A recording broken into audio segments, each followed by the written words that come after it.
tous, j'espère que vous allez bien. On se retrouve aujourd'hui pour la présentation d'un jeu d'oracle qui s'intitule Les cartes divinatoires des sorcières, qui a été créé par Isa Donnelly et qui est publié aux éditions de Veki. Donc c'est un jeu qui est assez ancien, c'est pas une sortie récente. J'en ai jamais entendu parler en fait sur la tarosphère, tarot-tube, etc. C'est un jeu que je ne vois jamais passer et pour autant je le trouve extrêmement bien, très intéressant, plutôt complet. Et c'est pour ça que je voulais faire une présentation aujourd'hui pour mettre un peu en lumière ce jeu. Ça change un petit peu aussi de toutes les sorties récentes. Moi, je me l'étais procuré sur Amazon. Normalement, je pense qu'il est encore disponible. Maintenant, je pense que c'est un jeu qui n'est plus publié. Donc, si jamais c'est quelque chose qui vous intéresse, peut-être ne pas trop tarder à vous le procurer. Parce que je pense qu'ensuite, ça deviendra une pièce difficile à trouver ou peut-être sur Vinted éventuellement. Mais voilà, je préfère vous le préciser.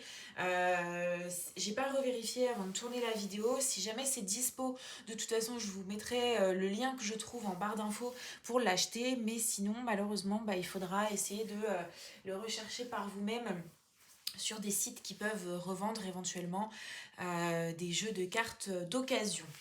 Donc je vais vous présenter un petit peu tout ça. Donc la boîte se présente comme ceci. Alors c'est vraiment une boîte en carton qui n'est pas du tout solide, hein. Clairement la boîte elle n'est pas du tout quali. Donc qui s'ouvre comme ceci. Il n'y a pas de système de fermeture, hein. Moi dans ma cartothèque ça arrive qu'elle s'ouvre. On a un livret qui est très complet, je vais y revenir dessus ensuite un petit peu plus en détail. Et donc les cartes sont rangées à l'intérieur dans un truc en carton qui s'abîme dans le temps. Donc vraiment la boîte, ça va pas du tout quoi. Mais c'est pas très grave. Le plus important c'est ce qu'il y a à l'intérieur. Donc, on va commencer par le livret parce que pour moi, il est absolument indissociable des cartes. Certes, il y a des mots-clés sur les cartes, on va y venir juste après.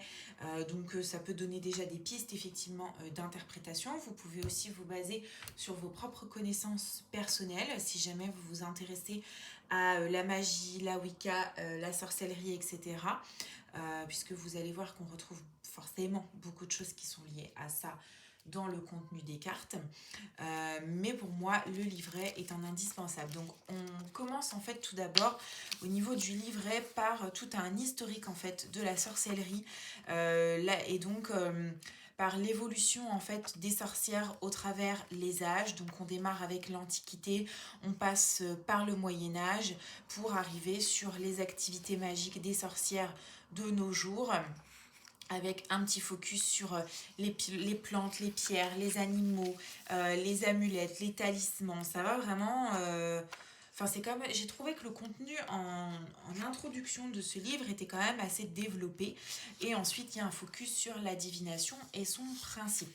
Maintenant, si c'est quelque chose qui vous intéresse et que vous souhaitez vous plonger un peu plus dans l'étude de la sorcellerie, vous basez pas sur les 10 pages du guidebook, enfin c'est pas suffisant. Mais disons que c'est une introduction plutôt sympa, on va dire ça comme ça. Ensuite on a pour chaque carte une explication en lien avec le mot-clé principal. Donc là par exemple la mandragore qui est une plante, enfin d'une racine, on nous parle effectivement de de la racine de mandragore. Il y a ensuite une description de l'illustration sur la carte et ensuite on a une signification en fonction des mots-clés, que ce soit à l'endroit, à l'envers. Donc pour là vraiment la partie divination. Et donc à la fin, on a... alors vraiment ce jeu, il s'utilise vraiment à des fins divinatoires et de prédiction. C'est pas quelque chose qui peut s'utiliser, en tout cas à mon sens, hein, pour le développement personnel. Et donc là, on a plusieurs tirages. Donc tirage des saisons, tirage de la nouvelle lune, passé, présent, futur, le oui et non, tirage sentimental, le traditionnel tirage à 3 cartes. Tac, tac, tac. Un tirage pour le mois à venir avec première, deuxième, troisième et quatrième semaine. Un tirage pour l'année à venir Et enfin, on a un tirage assez complexe par rapport aux 12 maisons astrologiques avec à chaque fois des explications détaillées. Et enfin, ici, il y a une petite partie si l'on souhaite réaliser des tirages en lien avec la santé. Donc, il est assez complet ce livret, je le trouve très très bien. Je pense que c'est nécessaire par rapport à ces cartes-là d'avoir autant de détails en fait dans le guidebook. Donc les cartes se présentent comme ceci. Elles sont très très grandes par rapport à la taille de ma main. Donc très très compliquées à battre. Alors les tranches sont neutres. Le dos se présente comme ceci. De façon à ce qu'elle soit réversible puisque vous l'aurez compris, on doit tirer ces cartes là à l'endroit et à l'envers. En termes de qualité de carte, c'est très très bof. Le carton est extrêmement fin, très très souple. J'ai déjà tiré avec plusieurs fois. Pour l'instant, les cartes ne se sont pas abîmées. C'est vrai que je fais extrêmement attention quand je bats les cartes. De toute façon, je suis incapable de saisir le jeu comme ceci. Je suis obligée de les battre comme ça. Donc c'est vrai que quand on bat les cartes comme ça, je trouve qu'on les abîme moins. Mais voilà, sachez-le, on n'est pas sur quelque chose d'hyper qualitatif comme ce qu'on peut trouver aujourd'hui sur le marché. Il faut le savoir si c'est quelque chose auquel vous prêtez vraiment une très très grande importance quand vous vous procurez un jeu. Mais pour autant, voilà, au niveau du contenu, vu que je le trouve très intéressant, je regrette pas du tout mon achat. Donc les cartes se présentent toujours de la même manière. On a des petites illustrations en bordure. Alors les illustrations, je les trouve vraiment très très belles. Ça fait vraiment fait à la main, comme si c'était peint un peu à l'aquarelle. Je trouve ça très très beau.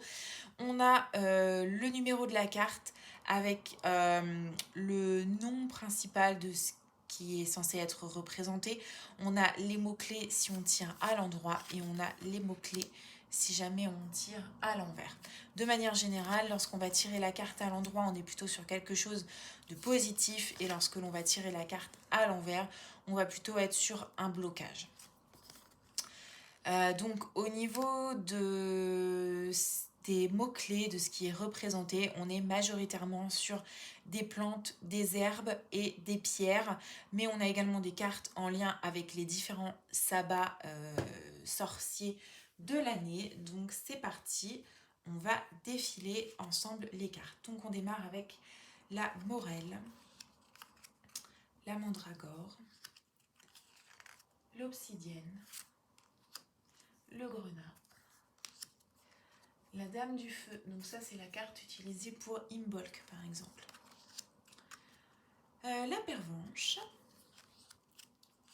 l'aubépine, le rubis étoilé, Saint-Michel. Donc ça c'est la carte pour Mabon ou Maybon comme vous voulez.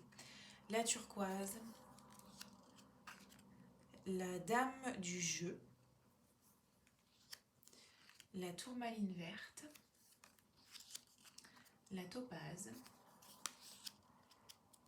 les nœuds, le corail, Saint-Jean avec le sabbat de Lita, l'émeraude, la malachite, l'angélique, l'armoise, l'esprit du blé. Donc ça c'est le 1er août, le sabbat de Lamas ou l'Unyasa, le lapis lazuli, l'esprit familier, la jaspe rouge, les calendes de mai, donc pour le sabbat de Belten, la rue, le cygne, le strige, la dame de la vie qui représente Ostara. Cette carte est très très belle. L'œil de tigre, le basilic, l'ail, le laurier, la thaumaturgie, les amulettes, l'apatite, la Toussaint, donc avec Samhain, le zircon, le cercle magique, la belladone, l'améthyste, le chêne sacré qui représente Yule au mois de décembre, le saphir, la pierre de lune, l'aigle marine, le cristal de roche, la potentille, la douce amère, l'astramoine, la cornaline, l'anis étoilé et enfin l'agate. Donc il y a 52 cartes, c'est ça aussi qui fait que cet oracle est très intéressant puisque il y a quand même un assez grand nombre de cartes. Si ça vous intéresse, on pourra faire un petit tirage ensemble. Je verrai, je me baserai sur l'un des tirages présents dans le guidebook. Donc voilà, j'espère que cette présentation vous aura plu, que ça vous aura donné envie, pourquoi pas, de vous procurer ce jeu. Et que ça vous sera utile si jamais vous souhaitiez en savoir plus et que voilà, vous aviez déjà croisé sur votre chemin ce deck. Moi, en attendant, je vous souhaite une bonne journée et je vous dis à bientôt pour une prochaine vidéo.